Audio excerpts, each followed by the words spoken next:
حضرت ابو سعید ابو الخیر رحمتullah علیہ کہتے ہیں میں غلام خرید کے لایا. جو غلام شرط کے ساتھ آتے تھے وہ سستے ملتے تھے, اور جن کو ہم بس خرید لاتے تھے اپنی مرضی سے وہ ذرا مہنگے ہوتے تھے. تو غلام نے کہا حضرت جی 3 شرطیں ہوں گی اگر آپ مجھے خریدیں گے. میں نے کہا بولو.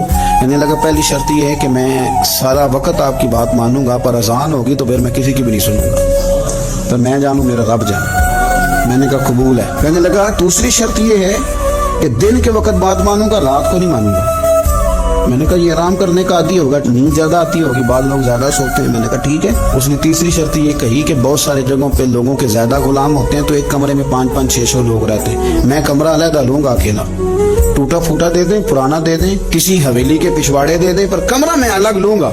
کہتے میں نے کہا یار یہ بھی قبول ہے. میں اسے گھر لے آیا. میرے دل میں تھوڑا تھوڑا کھٹکا تھا کہ یہ کہتا ہے میں وقت پر نماز کے لیے جاؤں گا, کہیں کام چوری نہ کرے, لیکن فرماتے ہیں یہ تو کام دوسروں سے زیادہ کرتا اور توجہ سے کرتا اور ذوق سے کرتا. 2 دنوں کا کام 1 دن میں کرتا. فرماتے ہیں ایک رات کسی مجبوری کے لیے مجھے کوئی پیغام آ گیا, کہیں جانا تھا. میں اور میری اہلیہ اٹھے, حویلی کے پیچھے ایک پرانے کمرے میں وہ رہتا تھا.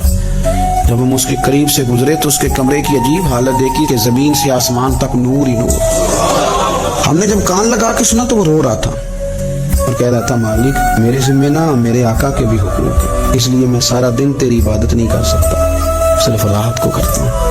مالک اگر میرے ذمہ تو نے یہ ڈیوٹی نہ رکھی ہوتی تو میں سارا دن بھی تیری بارگاہ میں حاضر رہتا, میں قرآن کی تلاوت کرتا, میں تیرے محبوب پہ درود و سلام پڑھتا, میں یہاں آ جاتا تیری ہی بارگاہ میں, پر میرے حقوق ہیں. اللہ مجھے دن کی میری غفلتیں ہیں وہ معاف کر دے.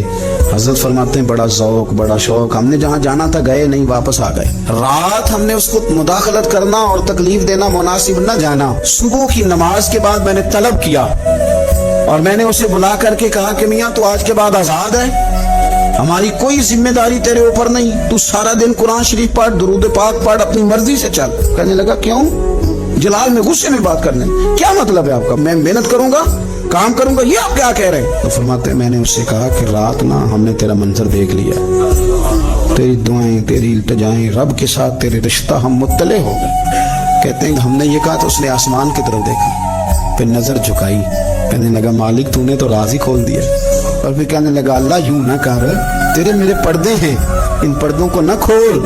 یہ لفظ کہے زمین پہ لیٹا, کلمہ پڑا, روح پرواز کر گئے. عرش فرشتے بانگا ملیاں, مکے پہ گئے شور, بلے شاہ سا نہیں مرنا, کہتے مر گیا ہی کوئی اور.